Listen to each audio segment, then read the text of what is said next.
Assalamualaikum warahmatullahi wabarakatuh. Dalam beberapa pekan ini saya telah meruqyah di wilayah Pekanbaru, mendung-mendung tapi tidak hujan. Namun ke depan insya Allah saya akan meruqyah juga di seluruh wilayah Indonesia ini. Saya bermunajat kepada Allah SWT, memohon kekuatan Allah SWT untuk menghentikan perilaku kerja ilmu hitam, para dukun ilmu hitam. Karena para dukun ini tidak saya ragukan, kemampuan mereka memang luar biasa.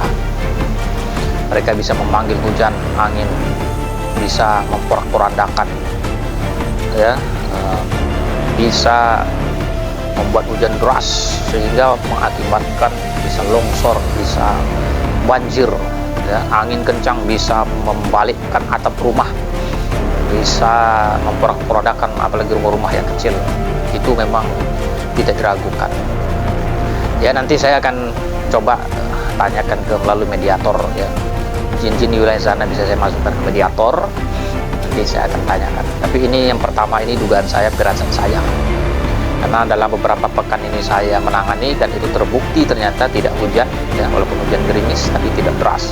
Padahal mendung hitam di wilayah Pekanbaru ini.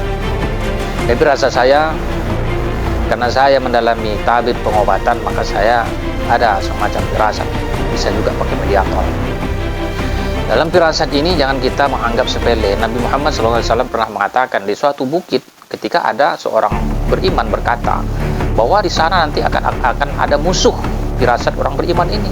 Maka Rasulullah mengatakan, ittaqu firasyatul mu'minin fa innahu yanzuru binurillah. Takutlah kamu kepada firasat orang yang benar-benar beriman kepada Allah, karena dia telah melihat dengan cahaya Allah. Ini hadis Rasulullah SAW. Termasuk saya, firasat saya ini kerja dukun ini. Tapi nanti saya tanyakan lagi pakai mediator. Tapi ini firasat saya. Kerja dukun ini, mereka itu punya grup, mereka punya persatuan di seluruh Indonesia.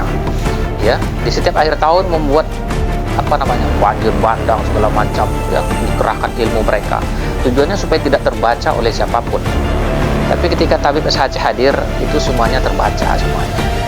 Dan ke depan saya insya Allah saya akan memantau, tidak hanya Pekanbaru, saya akan meruqyah di seluruh wilayah Indonesia ini, karena rawan Indonesia ini. Karena tak terduga tiba-tiba banjir, hujan deras, ya. Nah, orang tidak tahu memang, ini orang-orang yang tahu saja ini, orang-orang yang level tingkat tinggi saja yang mengetahui ini, untuk mengenai tentang bagaimana langkah-langkah para dukun untuk mengamalkan ilmunya. Bagaimana dia telah menguji keilmuan dia, ya. Nah, di akhir tahun inilah membuat huru hara mereka supaya tidak terbaca oleh siapapun. Tapi ke depan saya akan meruqyah seluruh wilayah Indonesia, dan sama-sama kita berdoa kepada Allah SWT agar negeri kita ini selamat dari bencana alam buatan manusia terkutuk, ya. Assalamualaikum warahmatullahi wabarakatuh.